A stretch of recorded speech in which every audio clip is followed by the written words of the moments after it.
Hello दोस्तों, welcome to JEE NEET academy. दोस्तों, आप एक न्यूज़पेपर में देख सकते हैं कि जो JEE मेंस का एप्लीकेशन फॉर्म है वो हिस्ट्री का सबसे लोएस्ट एप्लीकेशन फॉर्म अभी तक आया है। लास्ट ईयर अब तक 12 लाख बच्चों ने फॉर्म भर चुका था।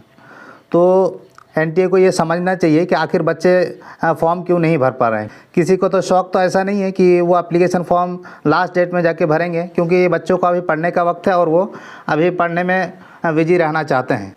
लेकिन NTA की कुछ गलतियों की वजह से और NTA के कुछ गलत फैसलों की वजह से अब बच्चों को काफ़ी ज़्यादा प्रॉब्लम हो रही है। अगर पहले NTA को समझ में नहीं आ रहा था कि बच्चों के पास कैटेगरी सर्टिफिकेट नहीं है और कैटेगरी सर्टिफिकेट बनाने में कोई प्रॉब्लम नहीं होगी, तो अब तक तो NTA को समझ जाना चाहिए कि 15 दिन हो चुके हैं एप्लीकेशन फॉर्म स्टार्ट हुए और इस 15 दिन में सिर्फ 5 लाख स्टूडेंट ने एप्लीकेशन फॉर्म भरा है, जबकि 2024 में 12 लाख स्टूडेंट ने जनवरी अटेम्प्ट में फॉर्म भरा था JEE मेंस 2024 के लिए। लेकिन इस साल सिर्फ 5 लाख फॉर्म आए हैं। आपके पास सिर्फ 9 से 10 दिन बच गए हैं एप्लीकेशन फॉर्म भरने के लिए। तो इस डेटा से NTA को बिल्कुल समझ जाना चाहिए कि बच्चों को प्रॉब्लम हो रही है अपनी कैटेगरी सर्टिफिकेट बनवाने के लेकर। और ये जो इतना कम नंबर ऑफ़ स्टूडेंट रजिस्टर कर पाए हैं या फिर एप्लीकेशन फॉर्म भर पाए हैं, उसका सिर्फ एक ही रीज़न है, और वो रीज़न है आपका जो एक गलत डिसीजन आपने लिया है, कैटेगरी सर्टिफिकेट मांग लिया है। इस वजह से अगर आपको कैटेगरी सर्टिफिकेट लेना ही था तो आपको 3 महीने पहले बच्चों को इन्फॉर्म कर देना था कि आप जब JEE मेंस का फॉर्म भरेंगे उस टाइम आपका जो भी कैटेगरी है उस कैटेगरी का सर्टिफिकेट आपको अपलोड करना पड़ेगा। आपने 25 दिन का टाइम दिया बच्चों को एप्लीकेशन फॉर्म भरने के लिए, और उस 25 दिन में कोई बच्चा कैसे OBC का सर्टिफिकेट बनवा लेगा, क्योंकि OBC सर्टिफिकेट बनवाने के लिए सबसे पहले आपको कास्ट सर्टिफिकेट बनवाना पड़ता है, इनकम सर्टिफिकेट बनवाना पड़ता है, रेसिडेंशियल सर्टिफिकेट बनवाना पड़ता है। उसके बाद फिर आप जो है OBC सर्टिफिकेट के लिए अप्लाई करते हैं, और OBC सर्टिफिकेट बनवाने के लिए आपको मिनिमम 1 मंथ लगते हैं। और जब अभी दिवाली की छुट्टी चल रही है, छठ की छुट्टी चल रही है, तो इस छुट्टी के बीच में कौन सा ऑफिसर आके आपका सर्टिफिकेट बनवा के दे देगा। इतनी समझ तो NTA के ऑफिसर्स को होनी चाहिए कि आपको जो काम दिया गया है सरकार की तरफ से कि आप लोगों को बिना परेशान किए आप अपना काम सही तरीके से निभा। मुझे लगता है कि NTA अब ये सोच रहे हैं कि जब मैंने ये फ़ैसला ले लिया है कि आपको सर्टिफिकेट लगेगा, तो मेरा फ़ैसला सही है, चाहे इसके लिए स्टूडेंट को कितनी भी प्रॉब्लम फेस करनी पड़े। वो इस प्रॉब्लम से उसको कोई मतलब नहीं है, वो इस चीज़ को नहीं देखना चाहते हैं, वो सिर्फ अपने फ़ैसले पर अडिग रहना चाहते हैं। और इसी फैसले की वजह से बच्चों को काफ़ी ज़्यादा प्रॉब्लम हो रही है और बच्चे एप्लीकेशन फॉर्म नहीं भर पा रहे हैं।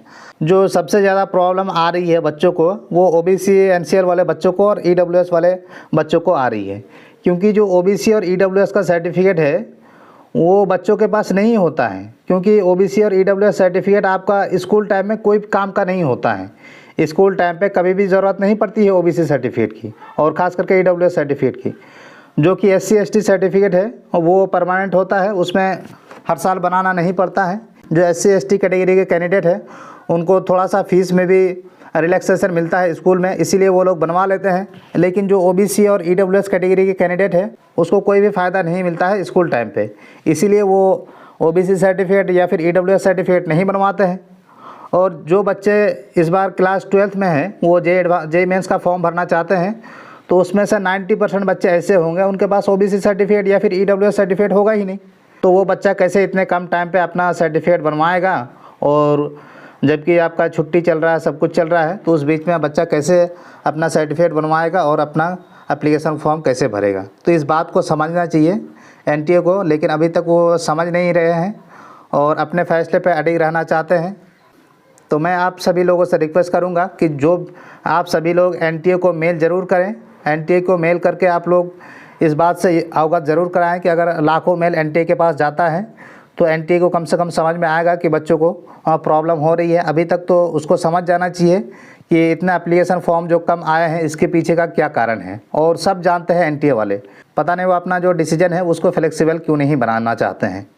तो NTA को चाहिए कि अपना जो डिसीजन है उसको थोड़ा फ्लेक्सिबल बनाएं, अभी उसको ऑप्शनल रहने दें, और या फिर आप उनको टाइम दे दें कि आप अपना एप्लीकेशन फॉर्म अभी विदाउट कैटेगरी सर्टिफिकेट का भर सकते हैं। बाद में आपको कैटेगरी सर्टिफिकेट अगर आप नहीं दे पाते हैं तो आपका फॉर्म जो है रिजेक्ट हो जाएगा, या फिर आपको जनरल कंसीडर किया जाएगा, जो कि हमेशा से यही रूल रहा है। तो इस रूल पे ही चलना चाहिए। एक तो एनटीए खुद गलती कर रहा है और अब परेशानी स्टूडेंट को उठानी पड़ रही है। तो आप लोग एनटीए को मेल करें। अगर लाखों मेल एनटीए के पास जाएगा तो हो सकता है कि एनटीए की नींद खुल जाए और अपने जो डिसीजन है उसको फ्लेक्सिबल बनाएं।